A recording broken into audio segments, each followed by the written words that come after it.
किसी समय की बात है, देवों और राक्षसों के बीच युद्ध छिड़ा हुआ था।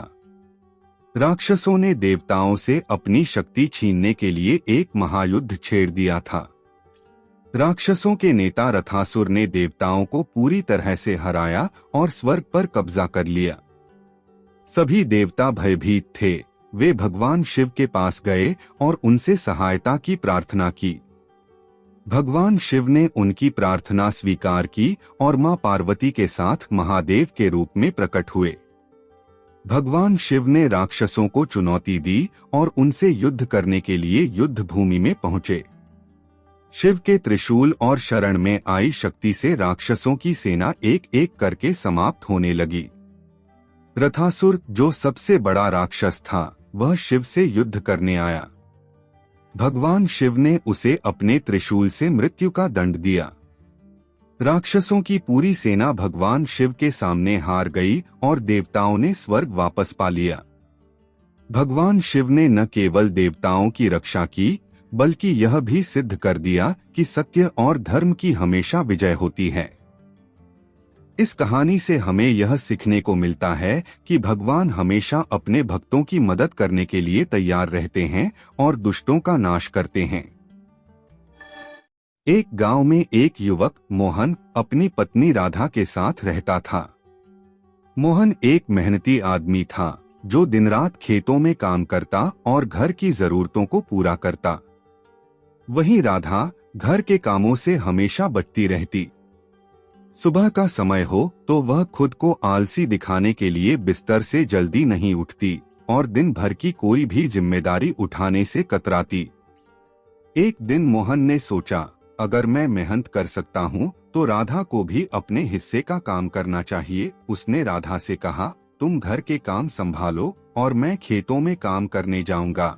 लेकिन राधा ने हमेशा की तरह जवाब दिया, तुम खेतों में मेहनत कर लो, मुझे आराम करने दो, घर का काम बाद में हो जाएगा। वक्त बीतता गया, लेकिन राधा का आलस्य नहीं गया। एक दिन मोहन की मुलाकात गांव के बुजुर्ग किसान से हुई।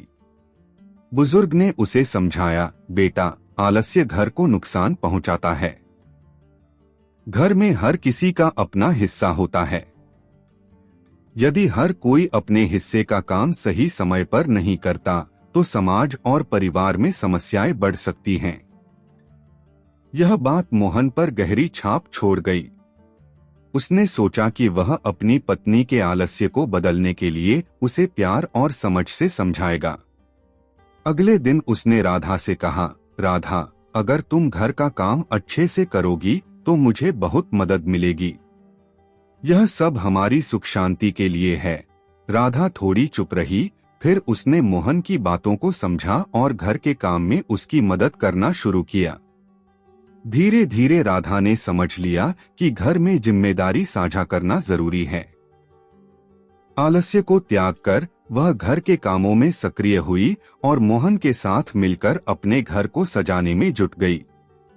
मोहन को भी अब घर में शांति और खुशी महसूस होने लगी। आलस्य हमें केवल पीछे खींचता है, जबकि जिम्मेदारी और मेहनत ही सफलता और खुशहाली की कुंजी है। बहुत समय पहले की बात है, एक छोटे से गांव में एक गरीब लड़का मोहन अपनी मां के साथ रहता था। मोहन का कोई बड़ा सपना नहीं था, बस अपनी मां के साथ शांति से जीना चाहता था। एक दिन मोहन को गांव के पास एक पुराना जादुई बर्तन गिरा हुआ मिला। मोहन ने वह बर्तन उठाया और घर ले आया। उसकी मां ने देखा और बोली, यह क्या है मोहन? मोहन ने बर्तन को ध्यान से देखा। वह चमक रहा था, जैसे उसमें कोई रहस्य हो। मां ने कहा, इसे अच्छे से धो लो, शायद कोई काम का हो। मोहन ने बर्तन को धोते हुए उसमें एक अजीब सी आवाज सुनी, मुझे इस्तेमाल करो, मैं तुम्हारी मदद कर सकता हूँ। मोहन चौंक गया, लेकिन फिर भी उसने बर्तन को अपने सामने रखा और धीरे से पूछा, तुम कौन हो? बर्तन में से एक हल्की सी रोशनी निकली और एक आवाज आई, मैं तुम्हारा मददगार हूँ, बस मुझे सही तरीके से इस्तेमाल करो। मोहन ने सोचा, क्या यह सचमुच जादुई है? फिर उसने बर्तन को उबाला और देखा कि उसके अंदर खाना बनने लगा।